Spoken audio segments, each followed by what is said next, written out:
ఇక్కడ చూడండి, మీకు అదిరేన్ గుండెలు కుంభిని సాద్రియే అన్న పద్యంలో హిరణ్యకశ్యపుడు విశ్వాత్మ భావనలో ఉన్నప్పుడు ఎలా ఉన్నాడో తెలుసుకున్నాం. గాలిన్ కుంభిని అగ్నినంబువులా అన్నప్పుడు ఆ విడిపోయినప్పుడు ఆ భయంలో పడినప్పుడు ఎలా ఉన్నాడో తెలుసుకున్నాం. ప్రహ్లాదుడు కలడంబోధి పద్యంలోనూ ఇందుగలడందు లేడు పద్యంలో రెండు పక్క పక్కనే ఉన్న ఒకలాగే ఉన్నాడు. ఆయన ఒకలా ఉండలేకపోయాడు, ఈయన ఒకలా ఉన్నాడు. కారణం దృష్టి భేదం. సృష్టిలో భేదం లేదు, నీ దృష్టిలో తప్ప. దృగ్దృశ్యముతం పదార్థం ద్వౌ పరస్పర విలక్షణౌ దృగ్బ్రహ్మ దృశ్యం మాయా స్యాత్ ఇది వేదాంత రెండిమక.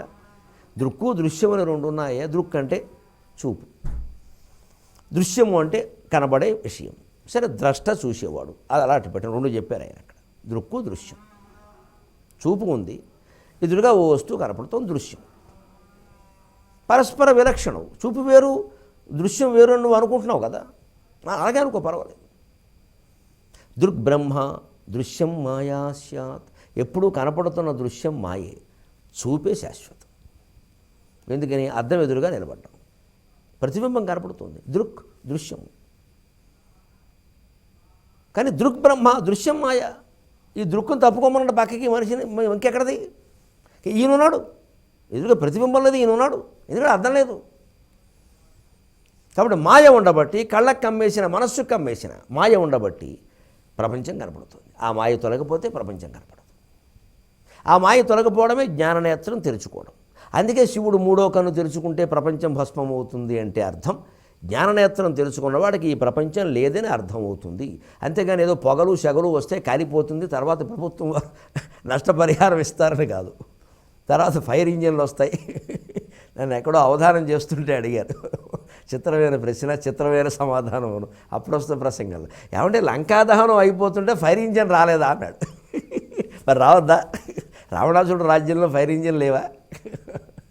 లంకాదహనం అయిపోతుంటే ఫైర్ ఇంజన్ రాలేదా? అంత గొప్ప రాజ్యం బాగుందని చెప్పారు. అవి మరి ఆ గంటలకారు వస్తే అందరూ తప్పుకుంటారు, వెళ్ళి కాపాడాలి కదా. నేను సరదాగా చెప్పాను, అంతకంటే వచ్చిందయ్యా, గంటలు కూడా కొట్టింది. కానీ వచ్చిన సమస్య ఏమంటే రావణాసురుడు రోజు పొద్దున్నే శతకోటి శివలింగాలకి పూజలు చేసి గంటలు కొట్టి హారతి ఇచ్చేవాడు. ప్రజలు ఈ గంటల శబ్దాలకు అలవాటు పడిపోయారు. ఆ గంటలు మోగుతున్నా సరే ఈ గంటలే అనుకుని ఎవడో దారి ఇవ్వలేదు, ట్రాఫిక్ జామ్లో ఉండిపోయింది, ఫైర్ ఇంజన్ వెళ్ళలేదన్నారు. ప్రశ్నలు బట్టి సమాధానం ఉంటుంది, అవధానంలో అంతే. అక్కడ చూడండి, సరిగ్గాను ఇందుగలడు అందులేడిన సందేహం వలదని ప్రహ్లాదుని యొక్క దృష్టి అది. ఈ దృష్టిలో తేడా. దృక్ వేరు, దృశ్యం వేరు. దృక్కే శాశ్వతం. ఎప్పుడు మనం చూస్తేనే ప్రతిబింబం ఉంటుంది, లేతే ఉండదు. మనకి జ్ఞాననేత్రం తెలుసుకునే వరకే ఈ ప్రపంచం ఉందని అర్థం అవుతుంది. కళ్ళ కనపడుతుంటే కళ్ళే మాయ. ఈ కళ్ళు మాయ కాదు. ఎప్పటికీ నాకు 4 కళ్ళు వచ్చాయి, చాలామందికి వచ్చాయి. 6వ తరగతి పిల్లకి 6 కళ్ళు వచ్చాయి, 2 కళ్ళ చూడు. ఉన్న కళ్ళు 2, 4 అయ్యాయి, 6 అయ్యాయి. అంచేత కళ్ళను బట్టి నమ్మడం ఏంటంటే అర్థం లేని మాట. కళ్ళే మాయ. అది తెలుసుకోవలసింది జ్ఞాననేత్రం. దానికి బుద్ధి, మనస్సు, బుద్ధి, హృదయం అలా వెళ్ళిపోవలసిందే. మహదహంకారములు, ఆత్మతత్వ విచారం, వేదాంత గ్రంథ పఠనం, అవగాహన, అన్వయము, ఆచరణ, అప్పుడే తెలుస్తుంది అది. శివుడు ఆచరణలో ఉన్నాడనేది తెలిసింది, మనకి తెలియదా? తెలిసినవాడు దేవుడు, తెలియనివాడు జీవుడు లెక్కే. అందుకని దృక్కు బ్రహ్మ దృశ్యం మాయాస్యాత్. అంచేత నీ చూపే ప్రధానం. నువ్వు వెతికే విధానంగా వెతికితే దొరుకుతాడు. ఆ చూపులో తేడా ఏమిటి? ఎందుకు విశ్వం విష్ణువుగా మనకు కనపడ్డంలా? మళ్ళీ భగవద్గీత మనం చదువుతాం, 11వ అధ్యాయం చదువుతాం. విశ్వరూప సందర్శన యోగం చాలా గొప్పది కదండి. అది చదివితే ఎక్కువ ఫలంట కదండి. ఎక్కువ ఫలమే, తప్పనిసరిగా ఎక్కువ ఫలం. చదవండి, ఒక్కో శ్లోకాన్ని అర్థం చేసుకుంటూ చదవండి. ఫలితాల కోసం గుమ్మాలకేసి చూడకండి, కొరియర్ బాయ్ కోసం చూసినట్టు. ఏముంది అందులో? విశ్వరూపాన్ని ఏం వర్ణించాడు అర్జునుడు? అనేక బాహూదర వక్త్ర నేత్రం పశ్యామి త్వాం సర్వతో అనంతరూపం నాంతం నమధ్యం న పునస్తవాదిం పశ్యామి విశ్వేశ్వర విశ్వరూప. నిజంగా దీనికి అర్థం తెలిసి ఈ భావన మనకుంటే ఒక దెబ్బలో తేలిపోలా వేదాంతం అంతా. దేనికి చదవడం? ఇంకా వాళ్ళు తగాదాలు ఎందుకు ఉంటాయి? మనశ్శాంతి ఎందుకు ఉండదు? అనేక బాహు ఉదర వక్త్ర నేత్రం. అనేక బాహువులు కనపడుతున్నాయి, అనేక ఉదరములు కనపడుతున్నాయి, అనేక వక్త్ర అనేక ముఖములు కనపడుతున్నాయి, అనేక నేత్రములు కనపడుతున్నాయి. పైగా నా అంతం నమధ్యం న పునస్తవాదిం. దీనికి ఆది అంతం కనపడట్లా, కాబట్టి మధ్యం కూడా లేదు. పశ్యామి త్వాం సర్వతో అనంతరూపం. ఈ విశ్వానికి అనంతమైన రూపం అయ్యా, ఇది ఎక్కడ అంతు కనపట్లా. అలా కనపడుతుంది, మరి కనపడుతూనే ఉంది. మరి చూసుకోండి. మనం ఉన్నాం ప్రాంతం ఏదో ఒక రాష్ట్రం, తెలుగు రాష్ట్రం, ఆంధ్రప్రదేశ్ లేకపోతే తెలంగాణ. ఇది మళ్ళీ భారతదేశం, మళ్ళీ ఓ భూమండలం, ఈ పైన కాస్త మడత మంచం మీద పడుకుని వెన్నెట్లో చూస్తే పైన 3 నక్షత్రాలు, శతకోటి నక్షత్రాలు. ఈ అనంతకోటి నక్షత్ర సముదాయం, ఈ గ్రహ సముదాయం ఇదంతా చూస్తే ఇందులో మనం ఎంత? అనంతాంతం నమజ్యం పునస్తవాదిం. దీనికి ఆది లేదు, అంతు లేదు, మధ్య లేదు, అర్థమైపోవట్ల శ్లోకం. ఈ అవగాహన, ఈ అన్వయము మానేసి ఈ శ్లోకం చదివితే ఏం ఫలితం అంటే ఎవడు బాగు చేస్తాడు ఈ మనుషుల్ని? ఈ శ్లోకం చదివితే విశ్వరూపం కనిపించేస్తుందా?